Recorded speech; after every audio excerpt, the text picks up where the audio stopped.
Now that we've got some test animations, we can go back to looking at ActionScript. And a great place to start would be where we left off last time, and that was simple timeline control. If you remember correctly, all of my ActionScript is going to be applied to some keyframe. So we've already got an actions layer up here that we can use. And like I said before, it's a lot better if you keep this separate from the other elements, and that way you won't get too confused or have to worry about finding it later. First of all, I want to put a keyframe wherever I want my ActionScript to play. And what I'd like to do is stop my timeline right here in the middle of the animation. You can see that the 4 is almost in position, but the tag line is about halfway there. I'll use F6 to create a keyframe at that location, and then we can use our Code Snippets panel to write the ActionScript for us. I've got mine docked over here on the side, but if you don't have yours docked, you can just go up to the Windows pull-down menu, bring up Code Snippets, and then I'd grab it by the tab and go ahead and dock it since we're going to be using it a couple more times. The snippet we're looking for is down here in Timeline Navigation, and I just want the simple stop at this frame. I double-click, the program adds it to my Actions panel, and brings up the Action panel so I can see the code that it's writing. I'm going to go for a little better arrangement with my Actions panel.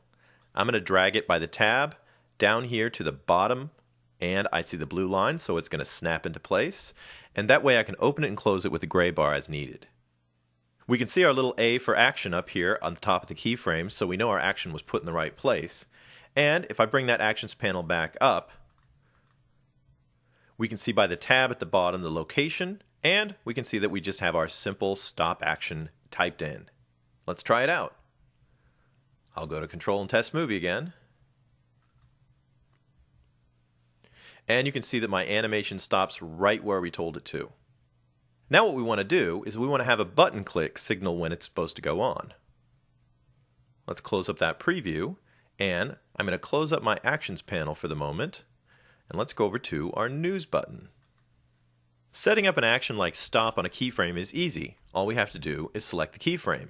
But when we're setting something up on a button, we have to plan a little bit more in advance. Of course I need to select the button so that ActionScript knows which item is going to be the trigger. But I also have to put the playhead where we want the ActionScript to be written. Now let's think about this for a second. I wouldn't want to put the ActionScript out here at frame 15 because I would actually have 15 frames where my button wouldn't work.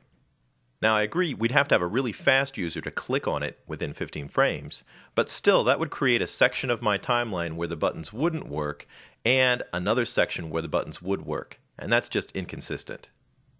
In general, I'd probably like to have my buttons work right from the very beginning.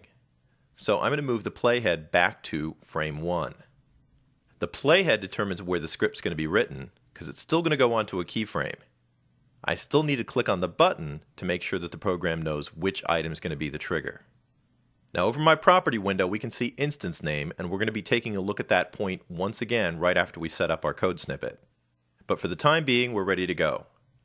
Playhead's in frame 1, News button is selected, I'll go over to my code snippet panel, and this time I'm going to use a click feature. Our second one down is click to go to frame and stop.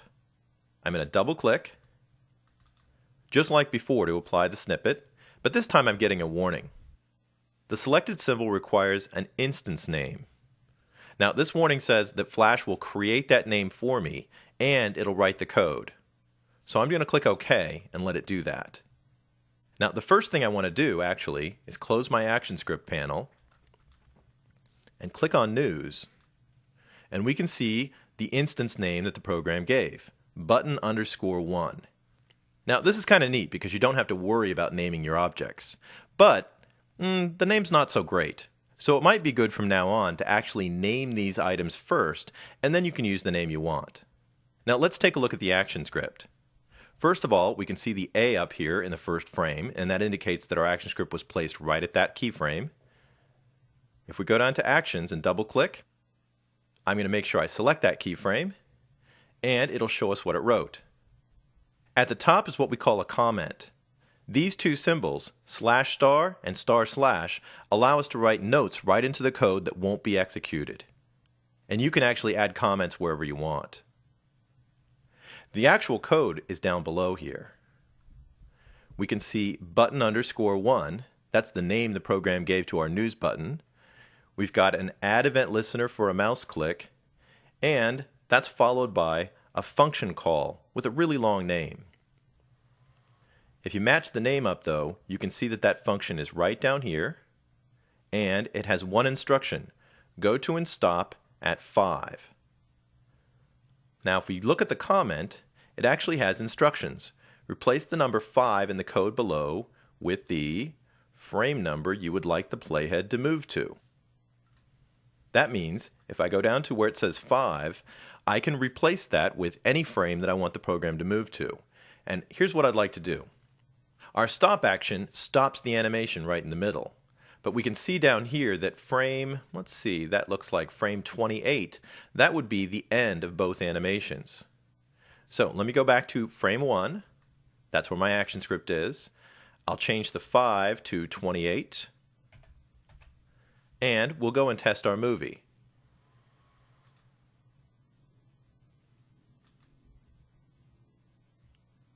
Now my timeline script still stops the playhead right where it did before. But remember, we've set up a button now. If I go over to the news button and I click it, the animation should move forward to frame 28, and we can see that both of our elements are now in position. So the keyframe stops the playhead, and the button moves the playhead forward. As you can see, that's a pretty easy way to set up a button. We didn't have to write any code. The program did all the writing for us. There are a couple things that we can do to make things a little bit easier, though. The first one is about the frames. Now I had to go up here and try to figure out what frame number we wanted to work on and then type that frame number in. Of course, if we wanted to change that frame number, we could just come down here to the code and change it anytime we want. But there is an easy way to work through these ones, and that is with frame labels. Now you'll notice I've already got a labels layer up in here and it's empty, but it can have keyframes in it as well.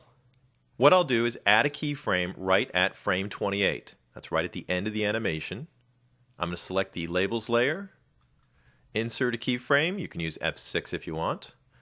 And now we have a new keyframe at that spot. If we select the keyframe, we can go over and see frame properties, and one of them right at the top is a label property. We haven't used this yet. Now you can type whatever you want into here, but since I'm setting up a news button, it might be good for me to add a news label. I'll type in news and hit enter, and you can see that news appears right up at that keyframe, and we also get a little flag icon showing us where that label exists. Now you can use labels just to mark certain points in the timeline, especially if you have a really long timeline that you're trying to navigate. It's just nice to see where a news portion might start, and you can easily move the playhead to that spot. Now if we go back to the action script that we wrote before, back here on frame 1, I can actually use the label instead of a number. We would do this by selecting 28, and I'm going to type in the word news in quotes. You'll want to make sure that the label matches and put it in quotes each time. But this way we can understand our timeline a lot better. We don't have numbers sitting in here, we actually have context that tells us where we're going to. Now let's just try this out. If I go to my control panel and test movie, once again my movie stops at the very beginning. I click on news and it goes to the same spot, but now it's doing so with the label instead of the number. Now the reason this is nice and easy is I can just move this keyframe around wherever I want.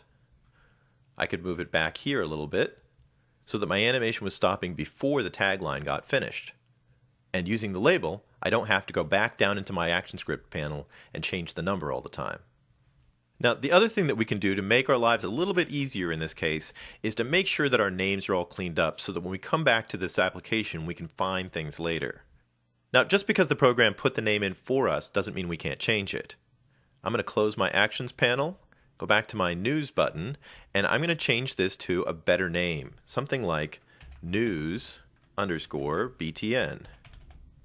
Now there are rules here. We can't have any spaces or dashes, no weird characters except maybe underscore, and you can see I've added a little _BTN so that I can tell this is a button in my ActionScript panel. If we change the name here and we've already got code written for it, it's going to break. So we're going to have to go update our code. Let me go back to frame 1. I'll bring up my Actions panel, and we'll have to go into the code any place where it has the old name and replace it with the new name.